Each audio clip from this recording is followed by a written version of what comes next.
होलिका दहन उपाय अंधश्रद्धा की ऊर्जा विज्ञान. आज दिनांक 2 मार्च 2026. आजची रात्र विशेष आहे. फाल्गुन पौर्णिमा, होलिका दहनाची रात्र.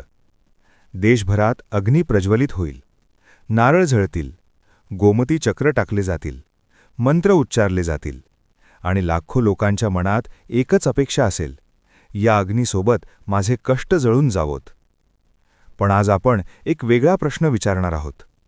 खरंच अग्नीत टाकलेली वस्तू जळते की आपल्या अवचेतनातील एखादा जुना पॅटर्न जळतो? मी नवल शिंदे.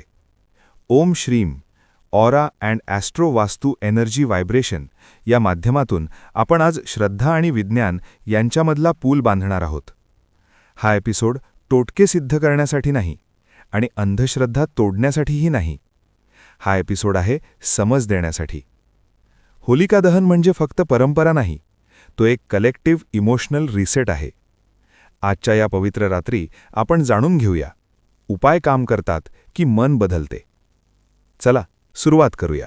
होळीच्या रात्री आपण अनेकदा पाहतो की लोक एकत्र येतात, एक मोठा अग्नी पेटवलेला असतो आणि त्या धगधगत्या अग्नीत लोक नारळ, लिंबू किंवा गोमती चक्र टाकतात.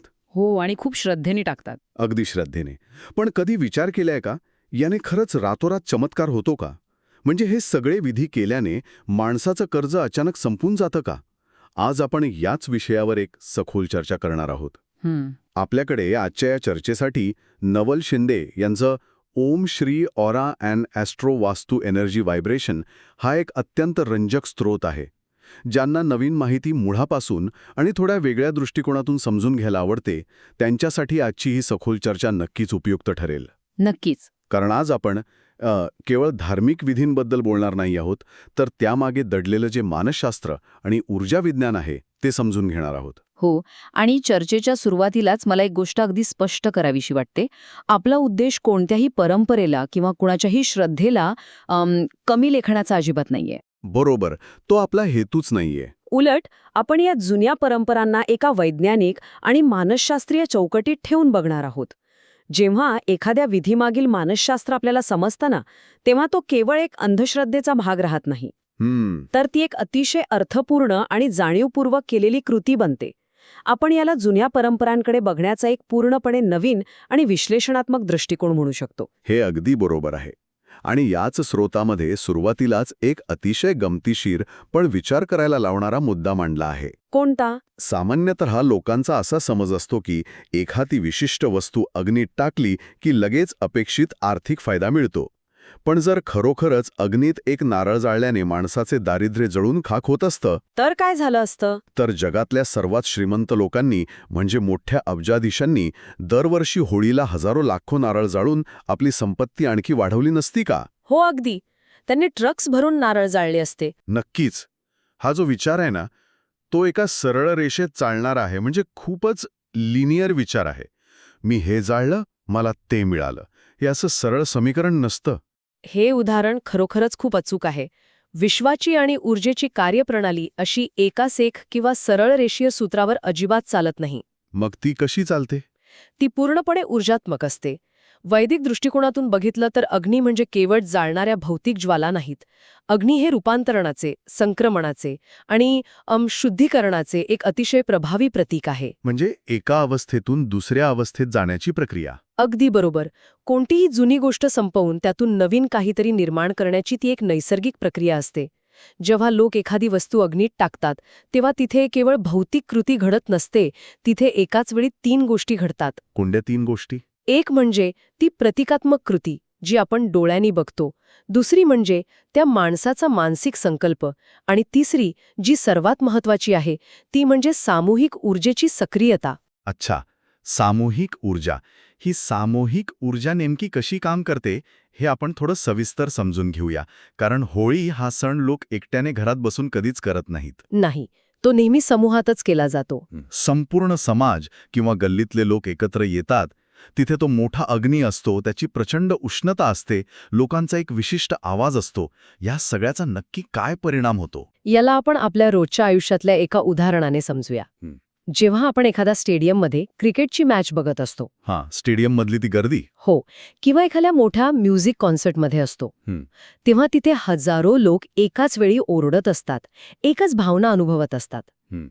तिथे जो एक प्रचंड मोठा ऊर्जेचा प्रवाह तयार होतो ना, तो आपण एकटं टीव्हीवर मॅच बघताना अजिबात अनुभवू शकत नाही. हे 100% खरंय. तिथे अंगावर काटा येतो. ती जी एक सामूहिक भावना असते जिथे सगळे लोक एकाच वेळी आपला ताण, आनंद किंवा निराशा व्यक्त करतात. अगदी तसंच काहीसं या सामूहिक विधींच्या वेळी घडतं. अच्छा, म्हणजे होळीच्या वेळी हेच होतं. जेव्हा एवढे सगळे लोक एकत्र येतात आणि अग्नीच्या साक्षीने प्रतिकात्मक रूपात काहीतरी जाळतात, तेव्हा नकळतपणे त्यांच्या मनातील साचलेल्या नकारात्मक भावना, भीती आणि ताण मोकळा होतो. म्हणजे हा एक प्रकारचा आउटलेट आहे. बरोबर. आधुनिक मानसशास्त्रात याला एक खूप छान आणि अचूक शब्द आहे, कलेक्टिव्ह केथार्सिस. कलेक्टिव्ह केथॅर्सिस म्हणजे हा सामूहिक मानसिक मोकळेपणा आहे. लोक एकत्र येऊन स्वतःच्या आतला साचलेला ताण एका भौतिक कृतीतून बाहेर काढतात. अगदी बरोबर. हा एक अतिशय प्रगत असा मानसशास्त्रीय विधी आहे, जो शेकडो वर्षांपासून चालत आला आहे. माणसाच्या मनाला आपला भावनिक ताण मोकळा करण्यासाठी अशा सामूहिक आणि प्रतिकात्मक गोष्टींची खूप गरज असते. ही खूप लॉजिकल वाटते. पण मग माझा एक प्रश्न आहे. लोक अग्नीत टाकण्यासाठी विशिष्ट वस्तूच का निवडतात? म्हणजे तुम्हाला म्हणायचंय की नारळ किंवा लिंबूच का? हो, आणि विशेषतः गोमती चक्र किंवा खिळा यांसारख्या गोष्टीच का? यामागे नक्की काय तर्क असू शकतो? एकाच प्रकारच्या चक्रात अडकतात, जसं की कर्जाची पुनरावृत्ती, एकाच प्रकारच्या अपयशाची पुनरावृत्ती किंवा सतत वाटणाऱ्या भीतीचं चक्र. म्हणजे तो पॅटर्न वारंवार रिपीट होत असतो. हो, जेव्हा एखादी व्यक्ती जाणीवपूर्वक ही गोमती चक्र हातात घेते आणि ते त्या अग्नीत टाकते, तेव्हा त्या कृतीतून तिच्या अवचेतन मनाला म्हणजे सबकॉन्शियस माइंडला एक अतिशय स्पष्ट न्यूरोलॉजिकल संकेत जातो. कोणता संकेत? तो संकेत असा असतो की हा जुना नकारात्मक पॅटर्न आता मी कायमचा संपवत आहे. अच्छा, म्हणजे ते भौतिक चक्र जळत नाहीये, तर तो मनातील जुना पॅटर्न जळतोय असा तो संकेत आहे. अगदी बरोबर. अवचेतन मनाला अशा प्रतिकात्मक गोष्टींची भाषा खूप लवकर समजते असं म्हणतात. पण मग खिळ्यासारख्या साध्या गोष्टीचा काय? खिळा तर लोखंडाचा असतो. तो आगीत टाकून काही जळून भस्म होत नाही. तो वापरण्यामागे काय लॉजिक असावं? खिळा किंवा कील हे स्थिरतेचे प्रतीक मानले जाते. स्थिरतेचे? हो, जेव्हा आपण एखादी गोष्ट भिंतीवर खिळा ठोकून लावतो तेव्हा ती तिथे स्थिर होते, ती हलत नाही. जेव्हा या विधींमध्ये खिळा वापरला जातो तेव्हा तो मनाला एक खूप महत्वाचा मेसेज देतो. मी आता सुरक्षित आहे, माझं जीवन स्थिर आहे. म्हणजे ही सुरक्षिततेची भावना निर्माण करण्याची कृती आहे. अगदी. मानवी मनाचा एक साधा नियम आहे.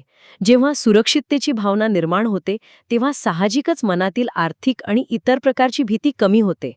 भीती कमी झाली की काय होतं? माणसाची विचार करण्याची आणि निर्णय घेण्याची क्षमता वाढते. आणि निर्णय स्पष्ट झाले की आपोआपच कामात लक्ष लागतं आणि आर्थिक प्रवाह सुधारतो. बरोबर. ही सगळी साखळी एका साध्या खिळ्याच्या प्रतिकात्मक वापरामुळे सुरू होऊ शकते. हे एका प्रकारचं सायकोलॉजिकल अँकरिंग असल्यासारखं आहे. मनाला शांत करण्यासाठी दिलेला तो एक भक्कम आधार आहे. आणि मग राखेबद्दल काय सांगता येईल? राखेबद्दल? हो, अनेक लोक होलिका दहनानंतर दुसऱ्या दिवशी ती राख घरी आणतात. राख ही तर अशी गोष्ट आहे जी पूर्णपणे जळून संपलेली असते. तिचा काय उपयोग असू शकतो? हे समजून घेण्यासाठी आपण एक वेगळं आणि साधं उदाहरण घेऊया.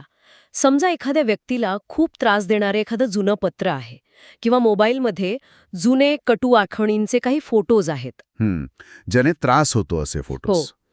जेव्हा ती व्यक्ती ते पत्र स्वतःच्या हाताने फाडून टाकते किंवा ते फोटोज फायनली डिलीट करते, तेव्हा तिला मानसिक पातळीवर एक प्रकारची शांतता मिळते. हो, एक प्रकारचं ओझं उतरल्यासारखं वाटतं. तो भूतकाळ संपल्याची ती एक खूण असते. राखेचं मानसशास्त्र अगदी याच तत्वावर काम करतं. राख म्हणजे अशी गोष्ट जिचं रूपांतरण पूर्ण झाले आहे, जी आता जळून संपली आहे. अच्छा. जेव्हा एखादी व्यक्ती ती राख पाहते किंवा हातात घेते तेव्हा ती अवचेतनपणे हे अनुभवते की माझ्या आयुष्यातील तो जुना त्रासदायक अध्याय आता कायमचा संपला आहे. म्हणजे जुनं सगळं जळून गेलंय. हो, मानसशास्त्रामध्ये याला क्लोजर सायकोलॉजी म्हणतात. जोपर्यंत जुना मानसिक अध्याय पूर्णपणे संपल्याची जाणीव मेंदूला होत नाही तोपर्यंत नवीन विचार किंवा नवीन ऊर्जा तिथे प्रवेशच करू शकत नाही. म्हणजेच राख ही त्या क्लोजरची किंवा समाप्तीची भौतिक खूण आहे हे सगळं एकमेकांशी खूप घट्ट जोडलेलं दिसतंय. होय, हे एक पूर्ण शास्त्र आहे. पण या सगळ्या प्रक्रियेत अजून एक गोष्ट नेहमी बघायला मिळते. लोक आगेभोवती फिरताना सतत काहीतरी मंत्र म्हणत असतात. सामान्यपणे आपल्याला वाटतं की मंत्र म्हणणे ही केवळ एक देवाची स्तुती करणारी किंवा धार्मिक कृती आहे. पण या स्रोतामध्ये याला एक न्यूरोलॉजिकल प्रक्रिया म्हटलं आहे. हे कसं काय शक्य आहे? हा खरोखरच एक अत्यंत महत्वाचा दुवा आहे या चर्चेतला. जेव्हा ओम नमो भगवते वासुदेवाय सारखे विशिष्ट मंत्र एका विशिष्ट लयीत म्हटले जातात, तेव्हा शरीरात अनेक रासायनिक आणि न्यूरोलॉजिकल बदल घडून येतात. शरीरात बदल होतात? हो, सगळ्यात आधी मंत्रांच्या उच्चारामुळे श्वास घेण्याची गती संथ आणि लयबद्ध होते. श्वास संथ झाला की आपोआप तुमची हृदय गती म्हणजे हार्ट रेट संतुलित होतो. म्हणजे हे शरीराला शांत करण्यासाठी डिझाईन केलेलं आहे तर. अगदी. आपण याला एका साध्या उदाहरणाने समजू. समजा एका गाडीचं इंजिन सतत फुल स्पीडमध्ये धावते. जर ते तसंच धावत राहिलं तर काय होईल? ते गरम होऊन खराब होईल. बरोबर. माणसाचं शरीर आणि मन जेव्हा सतत तणावात, चिंतेत किंवा भीतीमध्ये असतं, तेव्हा ते त्या धावणाऱ्या इंजिनसारखंच असतं. अशावेळी मंत्रांचा विशिष्ट नाद आणि तो संथ श्वासोच्छ्वास हा त्या इंजिनला लावलेला एक प्रकारचा ब्रेक आहे. क्या बात है. हा ब्रेक खूप गरजेचा असतो. या ब्रेकलाच विज्ञानाच्या भाषेत पॅरासिम्पथेटिक नर्व्ह सिस्टम म्हणतात. जेव्हा ही सिस्टम ॲक्टिव्हेट होते, तेव्हा शरीर शांततेच्या आणि विश्रांतीच्या अवस्थेत जातं. हे ऐकायला खूपच रंजक आहे. म्हणजे मंत्रामुळे आपण जाणीवपूर्वक या पॅरासिम्पॅथेटिक मोडमध्ये प्रवेश करतो. होय. आणि एवढंच नाही. या विशिष्ट ध्वनीमुळे आणि श्वासोच्छ्वासामुळे मेंदूमध्ये अल्फा किंवा थीटा लहरी निर्माण होऊ लागतात. अल्फा आणि थीटा वेव्स. हो. मेंदूच्या या अवस्था अवचेतन मनाच्या रिप्रोग्रॅमिंगसाठी सर्वोत्तम मानल्या जातात. जेव्हा एखाद्या व्यक्तीचा मेंदू या अवस्थेत असतो आणि ती व्यक्ती एखादा संकल्प करते, तेव्हा तो थेट अवचेतन मनात कोरला जातो. अच्छा.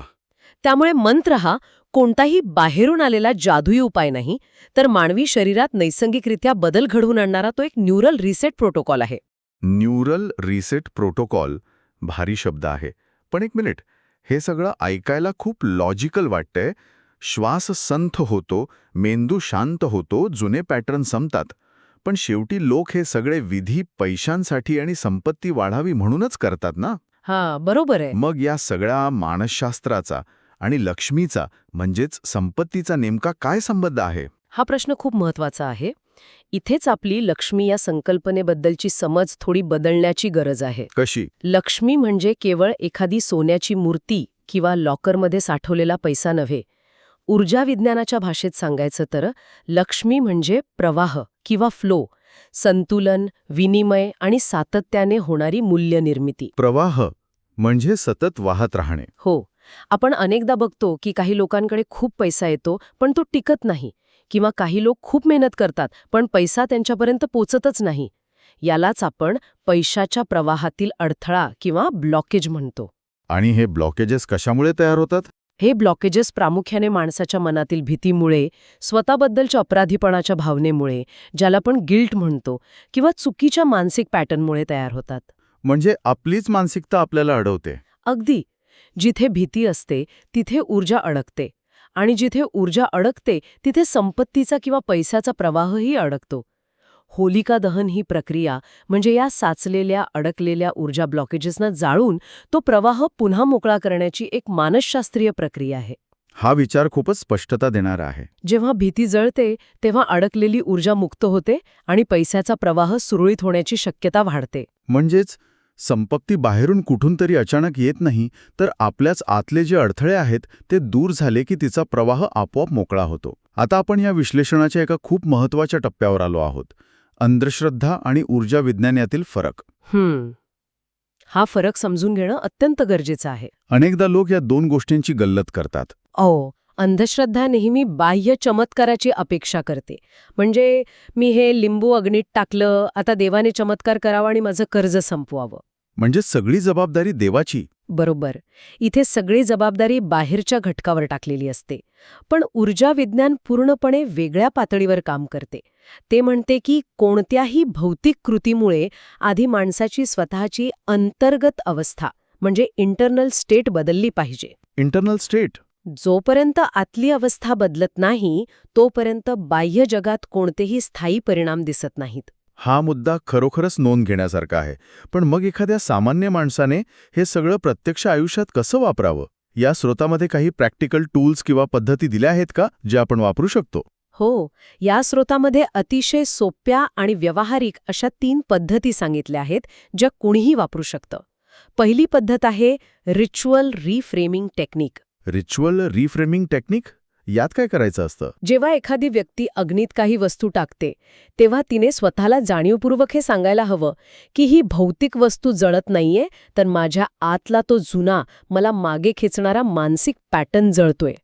हा एक साधा विचार त्या कृतीचा प्रभाव कैक पटीने वाढवतो. म्हणजे नुसती यांत्रिक कृती न करता ती पूर्ण जाणीवेने करणं. आणि दुसरी पद्धत कोणती? दुसरी पद्धत आहे एनर्जी ऑडिट रिच्युअल. ही एक अतिशय प्रभावी पद्धत आहे, जी होळीच्या आधी सहज करता येते. काय करायचं यात? एका कागदावर अत्यंत प्रामाणिकपणे स्वतःच्या भीतीबद्दल लिहायचं. मला पैशांबद्दल सर्वात मोठी भीती कोणती वाटते? कोणता चुकीचा पॅटर्न मी माझ्या आयुष्यात वारंवार जगतोय? हे सगळे विचार त्या कागदावर उतरवून काढायचे. हां. आणि नंतर तो कागद होळीच्या अग्नीत जाळून टाकायचा. जेव्हा तो कागद जळून त्याची राख होते, तेव्हा ती राख पाहून मलापासून हे स्वीकारायचं की हा अध्याय आता कायमचा संपला. हे तर स्वतःशीच संवाद साधण्यासारखं आहे. मनातील भीती कागदावर उतरवल्याने ती दृश्य स्वरूपात समोर येते आणि ती जळताना पाहिल्याने मनाला खरोखरच तो क्लोजर मिळत असेल. नक्कीच मिळतो. आणि तिसरी पद्धत कोणती सांगितली आहे? तिसरी पद्धत आहे संकल्प एन्कोडिंग मेथड. ही पद्धत केलेला संकल्प अधिक दृढ करण्यासाठी आहे. अच्छा, एन्कोडिंग. हो, जेव्हा लोक होलिका दहनासमोर उभे असतात, तेव्हा सुरुवातीची 3 मिनिटं फक्त शांत उभे राहून स्वतःच्या श्वासावर लक्ष केंद्रित करायचं. यामुळे आपण मगाशी बोलल्याप्रमाणे मज्जासंस्था शांत होईल. तो ब्रेक लागेल इंजिनला. बरोबर. त्यानंतर मनाशी एक अतिशय स्पष्ट आणि सकारात्मक असा आर्थिक संकल्प करायचा आणि मग होळीभोवती 7 परिक्रमा म्हणजे प्रदक्षिणा करायच्या. पण फक्त फिरायचं काय? नाही. या 7 परिक्रमा म्हणजे केवळ गोल फिरणे नव्हे, तर चालण्याच्या लयीसोबत तो केलेला संकल्प मानसिकरित्या 7 वेळा पक्का करण्याची म्हणजे रिइन्फोर्स करण्याची ती कृती आहे. चालताना शरीराची जी लयबद्ध हालचाल होते, त्यासोबत तो संकल्प अवचेतन मनात खूप खोलवर रुजवला जातो. या 3ही पद्धती ऐकल्यानंतर एक गोष्ट अगदी स्पष्ट होते की आपण ज्यांना केवळ जुन्या परंपरा किंवा सण मानत होतो, ते खऱ्या अर्थाने मानवी मनाला रिप्रोग्रॅम करण्यासाठी बनवलेले अतिशय प्रगत असे मार्ग आहेत. अगदी खरंय. आजच्या या संपूर्ण चर्चेचा जर अर्क काढायचा झाला तर तो खूपच स्पष्ट आहे. होलिका दहनाच्या त्या धगधगत्या अग्नीत खऱ्या अर्थाने तो नारळ, ते लिंबू किंवा ते गोमती चक्र जळत नाही. तर तिथे जळते ती माणसाच्या मनातील खोलवर रुजलेली भीती, भविष्याविषयीचा संशय आणि जुने मानसिक प्रोग्रॅम्स. बरोबर. आणि जसं आपण लक्ष्मी तत्वाबद्दल पाहिलं, संपत्तीही काही आकाशातून पडत नाही. जेव्हा मनातील अडकलेली ऊर्जा या विधींमधून मुक्त होते, तेव्हा तयार होणारा तो मोकळा प्रवाह म्हणजेच खऱ्या अर्थाने समृद्धी असते. अगदी अचूक सारांश आहे हा. कोणताही विधी केवळ आंधळेपणाने न करता त्यामागील श्वास, संकल्प आणि स्वतःच्या आतला अंधार दूर करण्याचं हे शास्त्र समजून घेऊन करणं, हाच या चर्चेचा मुख्य उद्देश आहे. हो, आणि ही चर्चा थांबवण्यापूर्वी या सगळ्या माहितीच्या आधारावर एक नवीन आणि विचार करायला लावणारा मुद्दा मला मांडावासा वाटतो. नक्की सांगा ना. आपण आत्ता पाहिलं की अग्नी, मंत्रोच्चार आणि सामूहिक विधी हे आपल्या अवचेतन मनातील भीती काढून टाकण्यासाठी किती प्रभावी न्यूरोलॉजिकल टूल्स म्हणून काम करतात. हो, ते आपण सविस्तर पाहिलं. जर हे खरं असेल तर मग निसर्गातील इतर घटकांबद्दल काय? विचार करा, जेव्हा लोक पहाटे उठून वाहत्या नदीच्या थंड पाण्यात डुबकी मारतात. नदीतलं स्नान. प्राचीन सायकोलॉजिकल थेरपी दडलेली असेल. निसर्ग हाच मानवाचा पहिला आणि सर्वात मोठा थेरपिस्ट आहे का? बापरे, निसर्ग हाच मानवाचा पहिला थेरपिस्ट आहे का? हा खरोखरच खूप खोल आणि विचार करायला लावणारा प्रश्न आहे. या एका प्रश्नासोबतच आपण आजची ही सखोल चर्चा इथेच थांबूया.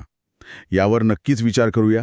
एका नवीन विषयावर आणि नवीन दृष्टिकोनावर अशीच चर्चा करण्यासाठी आपण पुन्हा भेटू. आज 2 मार्च 2026ची ही रात्र हळूहळू संपत आहे. होलिका जळली, अग्नी शांत झाली, राख उरली. पण खरा प्रश्न आहे, तुमच्यात काय जळलंय? नारळ की भीती? गोमती चक्र की पुनरावृत्ती होणारा पॅटर्न? राख हातात घेताना लक्षात ठेवा, ही राख एका गोष्टीची साक्ष आहे.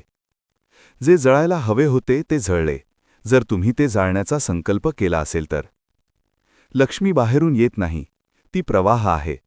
आणि प्रवाह तेथेच सुरू होतो जिथे भीती संपते. मी नवल शिंदे. ओम श्रीम ऑरा अँड ॲस्ट्रो वास्तू एनर्जी व्हायब्रेशनच्या माध्यमातून आपण श्रद्धेला संरचना देत आहोत. पुढील एपिसोडमध्ये आपण चर्चा करू ग्रहण, सूतक आणि अवचेतन मनाचा विज्ञानाधारित अभ्यास. तोपर्यंत अग्नी बाहेर प्रज्वलित करा, पण आधी अंतर्मन उजळा. जय श्रीम.